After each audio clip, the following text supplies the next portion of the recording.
why are we worrying about Ukraine and balancing out Russia when China is spreading its tentacles across the entire globe in the Eastern Hemisphere, and the Western Hemisphere, the Northern Hemisphere, and the Southern Hemisphere? Why are we tolerating that and facing down the potential for nuclear warfare in Eastern Europe? It's something I can't wrap my brain around, why the West is so invested in what's happening in Ukraine. I cannot figure it out. Every politician, nearly all of Congress, was standing on the steps of the U.S. Capitol with a half Ukrainian, half U.S. flag, proudly displaying it. If you watch the State of the Union, everyone was wearing Ukrainian colors or There's Ukrainian more support flags. for their flag than Yes, ours. Yeah. and I can't wrap my head around it. Meanwhile, as this is happening, China is conducting air exercises and sea exercises near Taiwan.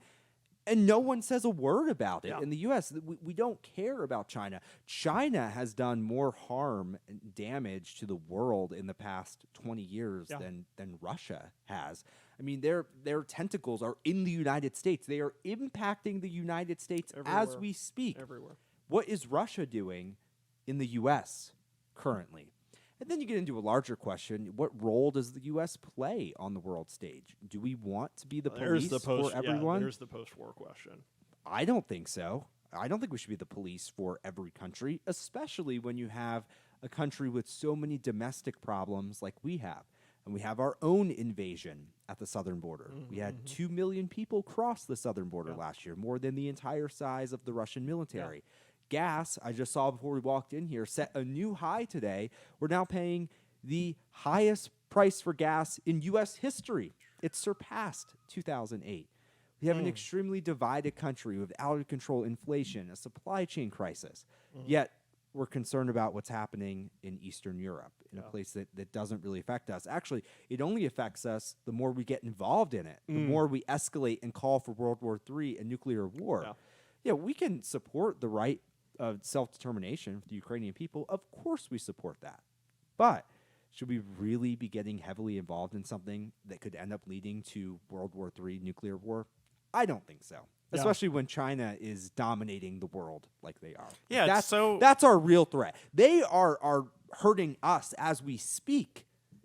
What is Russia doing to us as we speak? I don't know. It's nothing.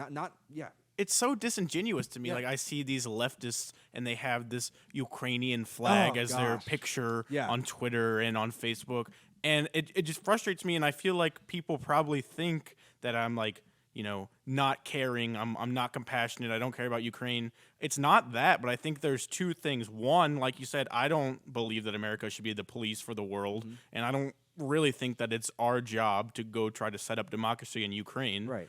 And two, the second reason is, like you said, I think China is a much bigger threat. And I know for a fact that every single one of these leftists who has a Ukraine flag on their bio, or who has like a I Stand With Ukraine shirt that they're posting a picture of, none of them would have an I Stand With Taiwan flag. Way. None of them would have an I Stand With Taiwan t-shirt. And so it's just like, I know how fake it is, and that's what gets to me. It's not that I don't care about the people of Ukraine or that I don't think that they should have the right to self-determination. I think it's just how disingenuous everyone is, and the fake caring from the left.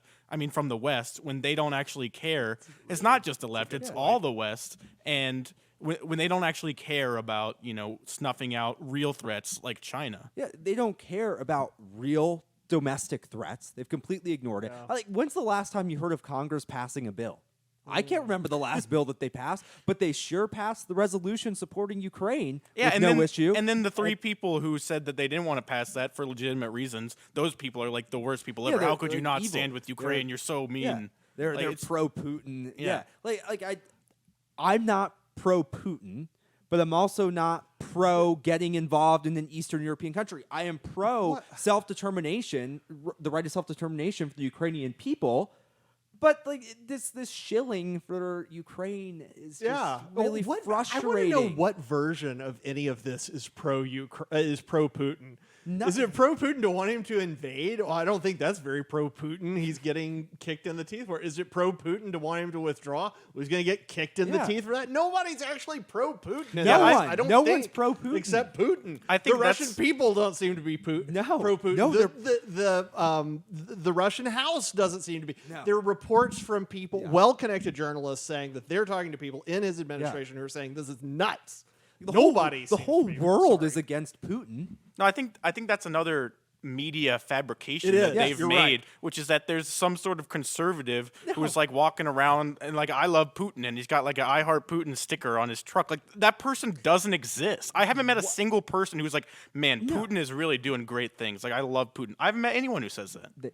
Go ahead. Sorry. No. After you, They you're tried gonna to say paint the same thing I'm going to. Trump as pro-Putin and much of the right. Remember, none of this happened under Trump. If Trump was so pro-Putin, wouldn't he have given the green light to Putin to invade Ukraine? I told Vladimir Moscow would be gone. Yes, what Trump said. If you do it, I'm gonna bomb Moscow. And Trump made the point, like he didn't need Putin to believe him 100%. All you need is Putin to say that there was a 5-10% chance that it might be real to keep him from doing that. But Joe Biden and the West is so weak right now that we can't display that strength to Putin.